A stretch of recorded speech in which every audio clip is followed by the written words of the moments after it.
All good things come to an end, but no one could have imagined the end would come so soon.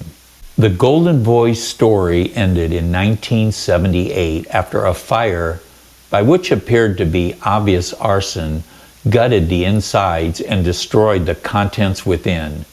Though not many could recognize the building as a recording studio today, the structure still stands as a monument to musical history of early rock and roll. As for Terry Jameson, he moved to Oklahoma and established a new recording studio called Jameson Productions. Jerry had a knack for being on the cutting edge of where technology was going. He would say it's all about being in the right place at the right time. As technology grew, the demand for recording equipment grew with the changing scene. Equipment that was once only for the big studios was becoming available to anyone who wanted to venture into the recording of music. As for Mary Ann, she managed the financial end of all the business until their retirement in 2002, when Milam Audio was sold as two separate companies.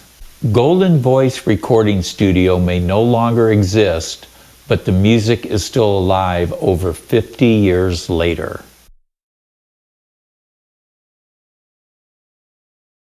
Craig Moore, owner of Younger Than Yesterday, a Peoria vinyl record store, learned about Golden Voice almost 10 years after its inception, even though music was a part of his life since he was 5 years old.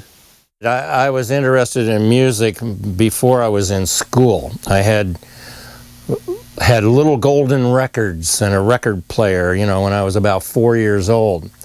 But my interest up until I was a teenager was in being a DJ.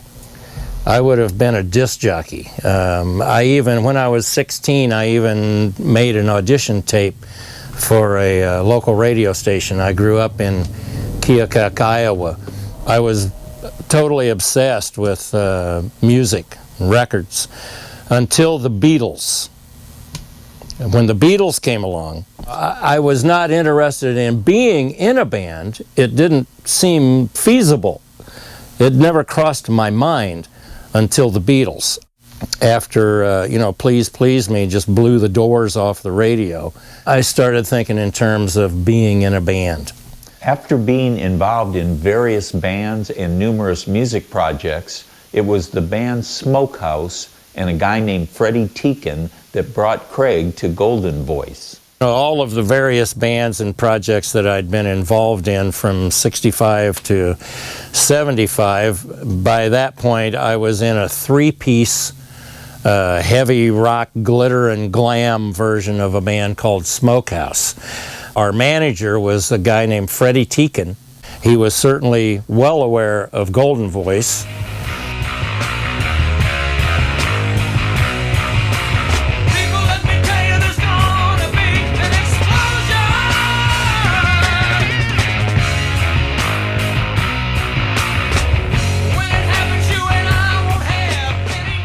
And so Fred booked time at Golden Voice for Smokehouse to come over and record some of our original material. And as far as I recall, Terry Jameson would have been the engineer on that session.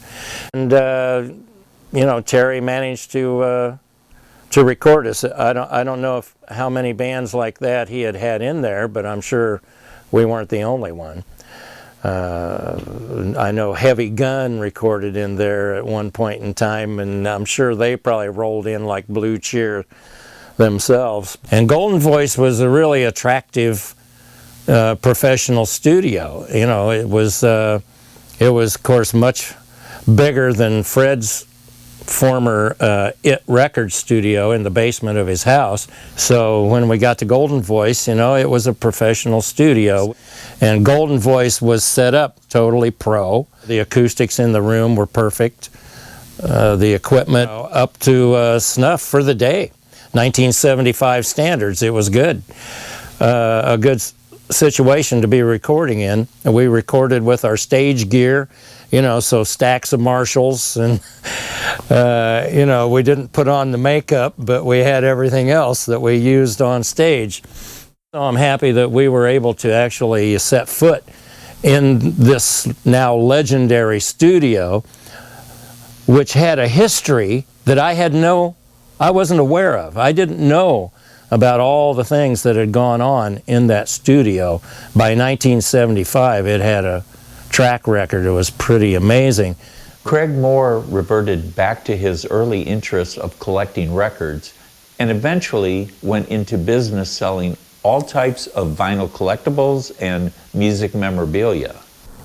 But eventually I ended up moving to Peoria, where I went to work putting together a new band, working with Hank Skinner, found out about the Suburban 9 to 5 and the Coachman, and multiple bands that had come through Hank's office that did records that were recorded at Golden Voice. And being a record hound, I would find these records at the Salvation Army and the Goodwill and yard sales and whatnot.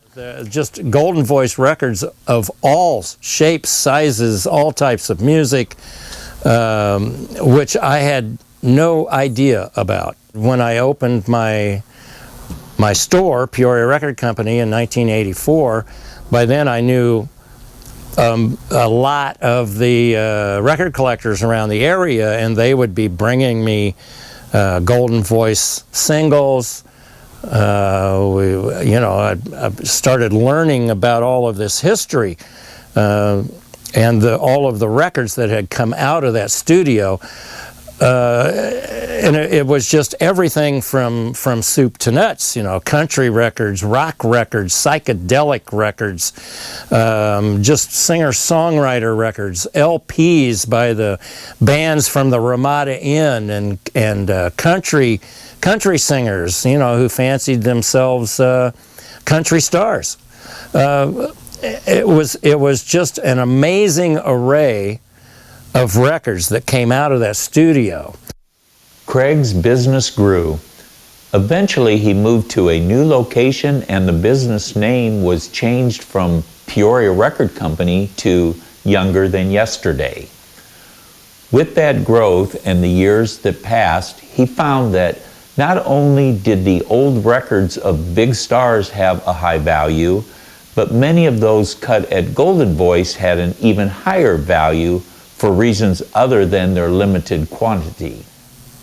Golden Voice singles are some of the most collectible, independently produced records out of the 60s and the early 70s. They don't sell because they're on Golden Voice. They sell because they're great records.